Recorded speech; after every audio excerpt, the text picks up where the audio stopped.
You never really think your whole world can collapse over a single word until it happens.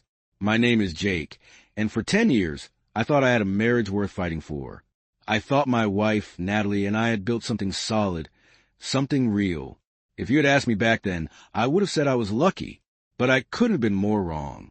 Because while I was working, while I was pouring myself into our family, Natalie was planning her exit, convinced she'd walk away with half of everything I owned.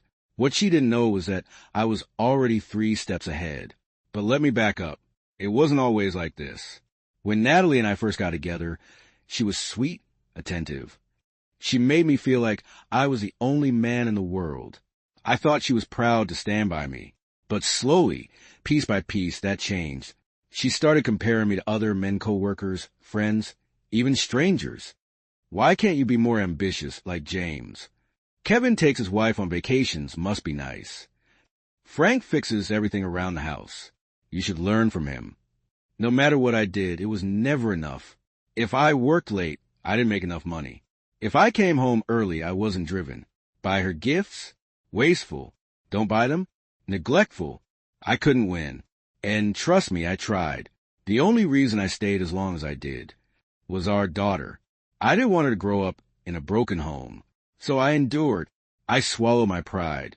I let the little cuts turn into scars until one day, my daughter unknowingly ripped the truth wide open. It was a regular Saturday. I was scrolling through my phone when she walked up with that innocent little smile. "Daddy, can we get ice cream?" she asked. I told her, like always, that too much sugar wasn't good. Normally, she'd pout or try to negotiate, but this time she just shrugged and said, "But Uncle Ben always gets me ice cream." Everything in me froze. My heart was pounding in my chest, but I forced myself to stay calm. "Oh yeah? Who's Uncle Ben?" And without hesitation she answered, "Mommy's friend. He comes when you're at work, or when you go on trips." I wanted to be sick. Kids don't lie about things like that. And the casual way she said it, it meant she saw nothing wrong. That was the moment the house of cards started to fall. I didn't confront Natalie right away. Instead, I watched. I paid attention. Suddenly the signs were everywhere. Her trips to the gym that lasted half the day. Errands that kept her gone for hours. The phone that never left her side, always face down, always on silent. She'd start fights over nothing just to storm out of the house. And when I asked the simplest questions, "Where did you go? Why so long?" she'd snap like I had no right to know. And then came the night that changed everything. I was sitting at my desk. My pen ran out of ink, and I reached into her handbag for a spare. That's when I found it, a prescription bottle. At first, I didn't think much of it until I Googled the name. It was medication for an STD. My blood ran cold. We hadn't been intimate in months. If she was taking it, it could only mean one thing. She was with someone else. That night, I didn't say a word. I put the bottle back, smiled like nothing had happened, and started planning. Because in Texas, where I live, adultery changes everything in divorce. Alimony, assets, even custody. I hired a lawyer. I hired a private investigator. For weeks, I waited, and when the PI came back, the truth was worse than I imagined. She wasn't just cheating, she was bold. Meeting him in public, bringing him into our home when I wasn't there. There were photos, videos, timestamps. My wife, the mother of my child, destroying our family right under my nose. And while she was sneaking around, she was neglecting our daughter, missing bedtimes, leaving her alone, choosing him over her own child. That was when my lawyer told me, "Asterisk, Jake, you can fight for full custody and win." Asterisk, so I set the trap. I secured my finances.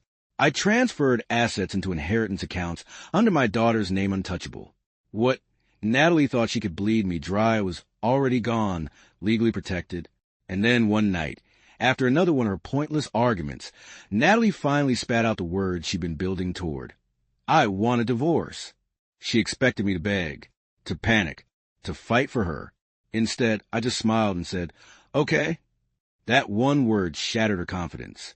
The next morning, she got the papers served while she was still in her robe at the breakfast table.